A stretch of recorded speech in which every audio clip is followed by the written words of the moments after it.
ॐ भद्रं कर्णेभिः शृणुयाम देवाः भद्रं पश्येमाक्षभिर्यजत्राः स्थिरैरङ्गैः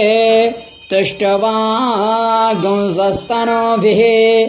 व्यशीम देवहितं जदायुः स्वस्ति न इन्द्रो वृद्धस्रवाः स्वस्ति नः भोगा विश्ववेदाः स्वस्ति नस्तार्क्ष्यो अरिष्टनेमिः स्वस्ति नो बृहस्पतिर्दधातु ॐ शान्तिः शान्तिः शान्तिः ॐ नमस्ते गणपतये तमेव प्रत्यक्षं दत्तमसे तमेव केवलं करदासे तमेव केवलं धरदासे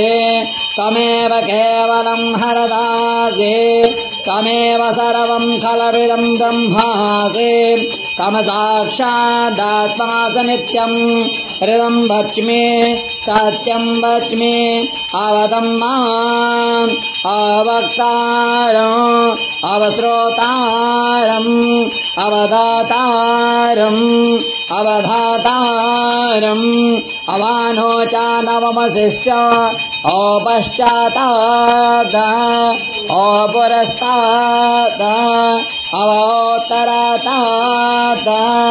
अवदक्षिणातात् अवचोर्ध्वतात् अवाधरातात् सर्वतों मा पाहि पाहि समन्तात् तं वाङ्मयस्तं चिन्मयः तम आनन्दमयस्तं ब्रह्ममयः तम सच्चिदानन्दाद्वितीयोऽसि तं प्रत्यक्षं ब्रह्मासि तम ज्ञानमयो विज्ञानमयोऽसि सर्वं जगदं दत्तः जायते सर्वं जगदं दत्ततुतिष्ठति सर्वं जगदं तैलमेष्यति सर्वं जगदं ते प्रत्येते तं भूमिरापो नलो निलो नभः तम चत्वारि वाक्पदानि तम गूढत्रयातीतः तम अवस्थात्रयातीता तम देहत्रयातीता तम कालत्रयातीता तम मूलाधारस्थितोऽस्मि नित्या तम शक्तित्रयात्मकः तां योगिनो ध्यायन्त नित्यं तं ब्रह्मा तं विष्णुस्तं रुद्रस्तं इन्द्रस्तं अग्निस्तं वायुस्तं सूर्यस्तं चन्द्रमा सं ब्रह्मभूर्भुवस्सुरं गणादि पूर्वमुच्चार्य वर्णादिं तदनन्तरम् अधस्वारः परधरः अर्धेन्दुलसिता तारेण रुद्धम् एतत्तमनुस्वरूप ककारः पूर्वरूप अकार मध्यमरूप अरुष्यारश्चान्तरूप बिन्दोरुत्तररूप नादासन्धानं संहिता सन्धि तैसा गणेश विद्याकड़करसेः निचृत्गायत्री छन्दा गणपतिर्देवता ॐ गङ्गणपतये नमः एकदन्ताय विद्महे वक्रतुण्डाय धीमहि तन्नो दन्ति प्रचोदयात् एकदन्तं चतुर्हस्तं वासमङ्कुशधारिणं स्वर्णं च वरदं हस्ते विद्राणामोदगध्वजा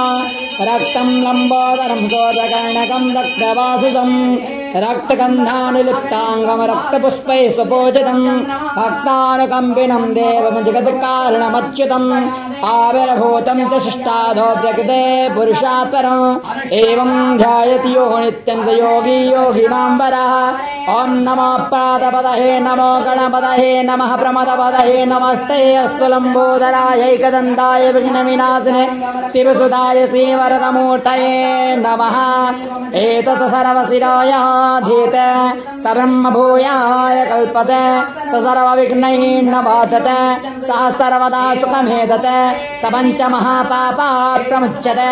सायमधियानो दिवसकृतं पापमनाशयते प्रातरधियानो रात्रकृतं पापमनाशयते